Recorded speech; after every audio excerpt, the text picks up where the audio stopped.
In this video, I am going to show you how to add motion or speed to your images. Let's get started.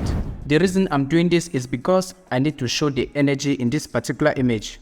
She's running, so we need to show that energy. So let's start by duplicating the background from here. Press Ctrl+J and let's hide the original background. Let's rename this one to background. With the background selected, let's go to select and then choose subject select. Once you have an active selection, go to select and then choose save selection. Let's rename it to active and click OK. Since the selection is still active, let's add a copy of it by pressing Ctrl+J. That jumps a copy to a new layer, as you can see. Let's rename it to subject and let's hide it. Let us enable the background and let's go to select and then let's choose node selection. Click here and choose the active selection we created a moment ago. Click OK. The selection has been restored. With any selection tool, right click and then choose fill. You can also use content aware fill, but I'm going to choose this fill here. Make sure the content is set to content aware, color adaptation is checked, blending mode is set to normal, and opacity 100%. Click OK. Let's press Ctrl+D to deselect the image. As you can see, we have this color adaptation going on. In my particular image, the effect I'm going to use is going to blur out everything. But in case you need to fix this type of problems, simply switch to the spot healing brush tool. Then make sure the layer is selected and make sure sample all layers is not checked. Gradually begin to paint to remove those weird edges.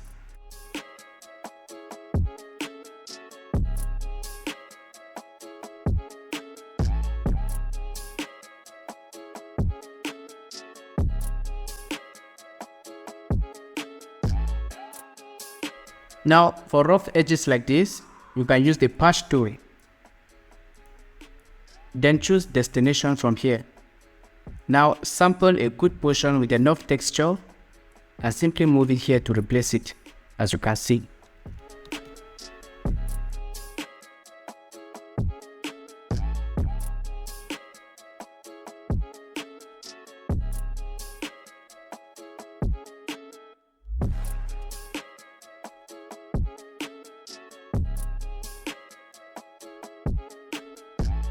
Okay, for the most part, I think that we are done. You can spend some time correcting everything to make sure that the background looks perfect, but I'm going to leave it at this stage. Now the next thing I'm going to do is to right click on the background and convert it to a smart object. Then I'll go to filter, and as you can see, we can use blur gallery and choose maybe path blur or tilt shift, but I'm going to go with the traditional motion blur.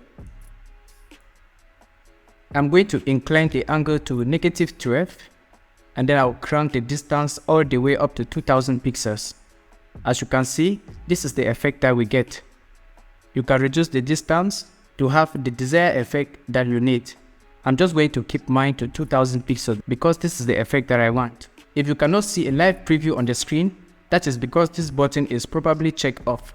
Make sure you turn it on if you need to see everything you do here show on the screen. Click OK. Let's enable the subject and let's see the before and after right now. This is how the image looked from the beginning and this is how everything looks right now. I actually like this effect that is being created by these lines. Let's hide the background again. And that is it, we are done. The next thing I need to do now is to add some text. With the text tool, I'll just type speed. I'll just move it here and I need the speed to be aligned with the direction of these lines here. So I'm going to press Ctrl+T and just hover outside here and rotate it like so. I might even scale it up and I'll just confirm it. As you can see, the text layer is below the subject layer. Let us press Ctrl+J to add one copy of it and move it on top of the subject layer. Then let's add a mask to it. As you can see, the mask is currently white, which means everything is showing. Let us take the brush tool. Make sure we are using a hard round brush. Then make sure the foreground color is set to black.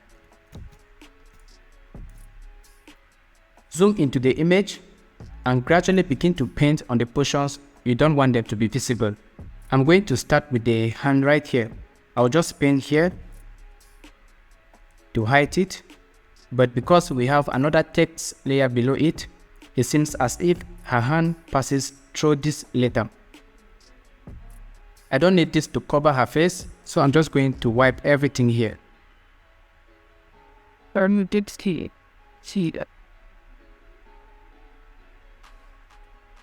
that's what I wanted to do. Now, since we have added some motion to the background, let us also add some motion to the text. I'll start by converting the text layers into smart objects. Then I'll simply expand the background here with the motion blur we added. Then I'll hold the Alt key, that will be the Option key. Just drag the motion blur and place it on top of this first text layer here. As you can see, the effect has been applied already. Let's hide the text layer above. This is how the text layer looks right now. Because this layer is a smart object, the effect came in, or the motion effect came in as a smart filter. So let's just double click here and take this value down to 23. I think let's change it to 43, like so.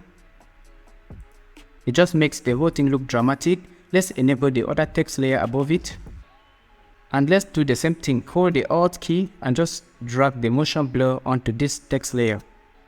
Double click on motion blur and let's reduce the distance to just 23. I'll click OK. Now let's put everything here inside one group. Let's enable the background. As you can see, this is the before and this is the after. This is a very good way to add dramatic speed to your photographs inside Photoshop. Thank you so much for watching this video to the end. I hope you found it very useful. If you want YouTube to recommend this video to more people, like the video and subscribe to our channel. Thank you so much for watching the video to the end, and I'm going to see you in the next one tomorrow. Bye bye.